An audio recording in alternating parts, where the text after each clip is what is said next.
Salut les amis, on se retrouve pour la review de l'épisode 6 de Boruto. Alors autant vous dire tout de suite que cet épisode je ne l'ai pas aimé du tout. Et je vous explique pourquoi tout de suite.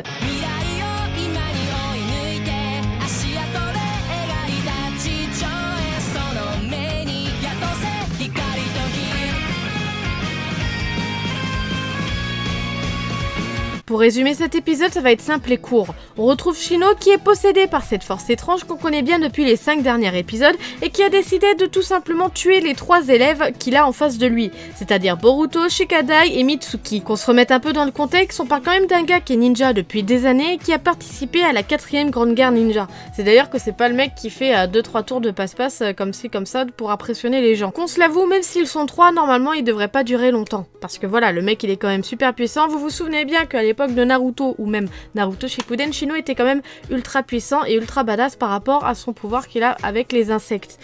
Et là, on se retrouve face à un épisode qui est centré sur le jeu du chat et de la souris.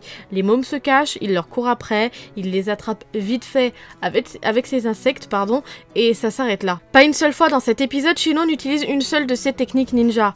Ah, pardon, excusez-moi, la production a réfléchi à tout, ils ont utilisé l'excuse de « parce qu'il se fait posséder par une force brute et obscure, monsieur n'a plus la notion d'économie de chakra, donc il tombe à court de chakra très rapidement, donc il ne pense pas à utiliser ses capacités ni ses techniques. Je sais pas, au bout d'un moment, c'est répété au moins 3 fois dans les 5 premières minutes de l'épisode, le mec veut absolument tuer ses élèves, mais le mec ne pense pas une seule fois à utiliser une seule de ses techniques. Non, le seul truc qu'il fait, c'est d'envoyer ses insectes, oh oui, étouffez-les, et c'est tout. Pour une fois dans cet épisode, ce n'est pas le côté animation qui est le plus mauvais, à la différence des 2 derniers épisodes, mais c'est vraiment le côté scénaristique, et même l'utilisation des OST est mauvaise. Au bout d'un moment, enfin moi ça m'a choqué, je sais pas pour vous si vous l'avez remarqué ou pas, mais au moment où Boruto, Shikadai et Mitsuki sont planqués et genre qui courent et qui vont se retrouver un peu au niveau d'une petite étendue d'eau où Boruto va tomber, il n'y a aucune bande son. Genre c'est lourd, c'est mou, tu comprends pas ce qui se passe, ça perd son rythme, c'est chelou, c'est limite malsain. C'est vraiment pas du tout dans l'esprit de Boruto, on sait pas trop comment se positionner face à cette scène.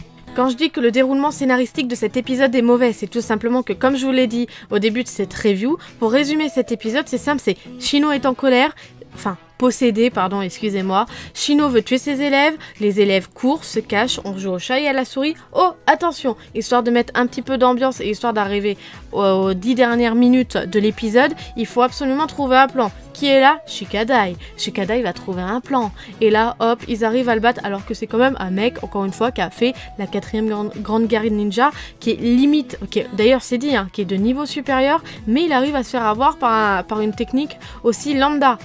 Ça aussi, on va en revenir tout de suite là-dessus parce que ça aussi ça m'a saoulé.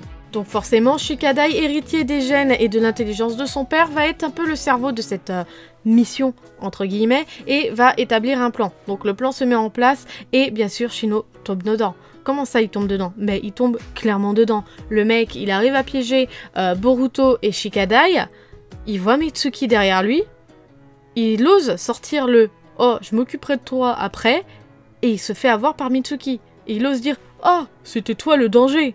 Bah oui, bolos, je sais pas, au bout d'un moment, c'était logique. Forcément, si t'en chopes 2 et qu'il y en a un 3e qui arrive derrière toi, c'est forcément pour te tendre un piège. Et toi, tu tombes dedans. Mais à quel moment? Au bout d'un moment, ça, tu peux le placer avec des élèves à la rigueur ou des tout jeunes ninjas, mais pas avec un mec qui est de niveau supérieur et qui a fait la 4e grande guerre ninja. C'est pas possible. C'est vraiment pas possible, surtout que Shino, il était badass, quoi. Ça fait 4 épisodes que je le répète, mais le développement scénaristique du personnage de Shino est de plus en plus dégueulasse. Réellement.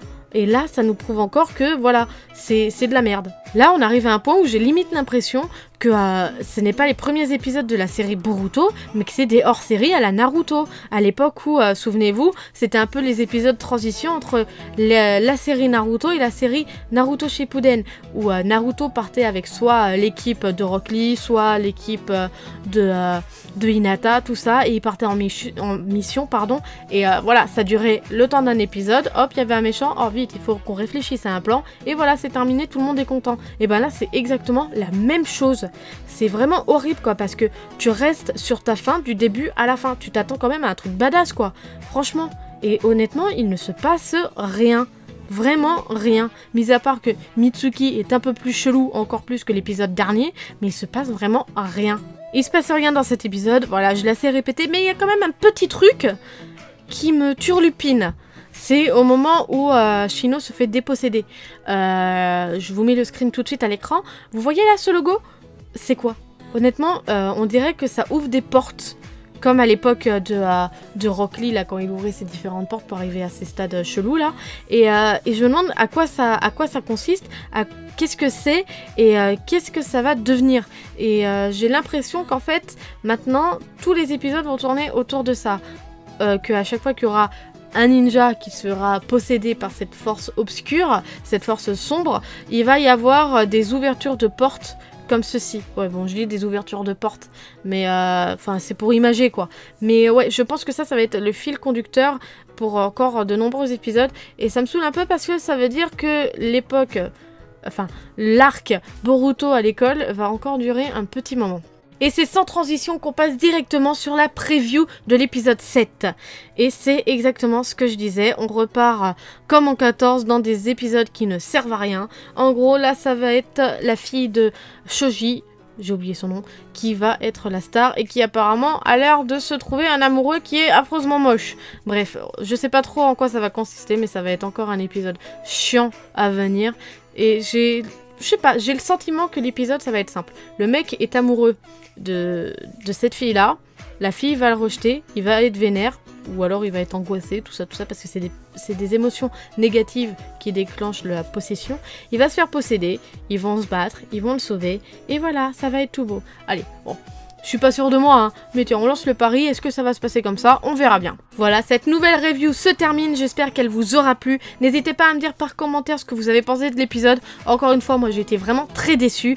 Likez, partagez la vidéo si elle vous a plu. Et surtout, abonnez-vous à la chaîne si vous ne l'êtes pas. Sur ce, moi je vous laisse. À la semaine prochaine. Tchuss!